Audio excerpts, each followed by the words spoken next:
Hiyo stress ambayo unataka kunipatia sijui. Unataka nikuite mpaka masaa ya kukula? Nikupangie chakula kwa meza mpaka nikuite? Mama Onyango, hata masaa ya chakula. Manade baba Onyango nyamaza. Ngoja unyango wako utamlea. Hebu kata hapo ugali uende ukule. Nataka kuongea na ngo yako. Na ukate yenye nakutoa sasa kuniangalia hivi. Unaniangalia aje? Fanya haraka nataka niongee na ngo yako. Kana usinteni na. Onyango, sasa mimi nikosa nini? Anita. Nini unafanya? Ndizo umeniambia nikate yenye inanitosha niende unataka kuongea na ngo. Anita. Nikikwambia ukate ugali yenye nakutosa na beba ugali yote unataka ngo yako kule. Nani kule? Aka kwa ugali kadogo umesema tuache hii itatutosa na ngo yetu. Na wewe hiyo tumbo yako umepanua na wewe ni mtoto wa kisichana Anita. Kila siku nakwambia funga tumbo yako. Utapigwa na bwana. Unanisikia?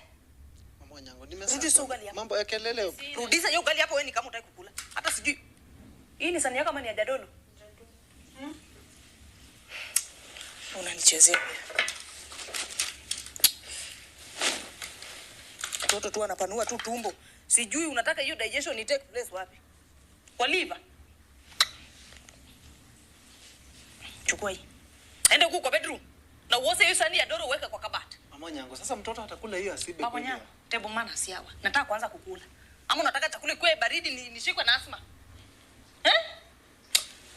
Bado unaningoja? Anita, kuja hapa. Vutue mdomo mbele. Sijafanya kitu. Hiyo kitu ndio utaniambia mbona uifanye. Vutue mdomo mbele. Mimi ndo Mama Onyango Sotwaya, Toka hapa. Eka chakula hapa chini. Enda ulale. Weka chakula hapa enda ulale. Puga. Baba Onyango. Na ulikuwa nadhani nimesahau. Fununu tu zinanikujia hapa. Siku hizo umeweka tu base kwa Mama Njeri. Achuaka. Hapo tu kwa pombe ndo umekaa. Uko na mahusiano gani na huyo mama? Mama Onyango, sasa si mama. Sijamalizana na wewe. Mama Onyango, usinipe chakula. Endo kule kwa Mama Njeri. Si Mama Njeri ndo anajua kupika pombe. Endo kule kwake. Anita, kuja nisaidie kubeba hizi vitu. Anita.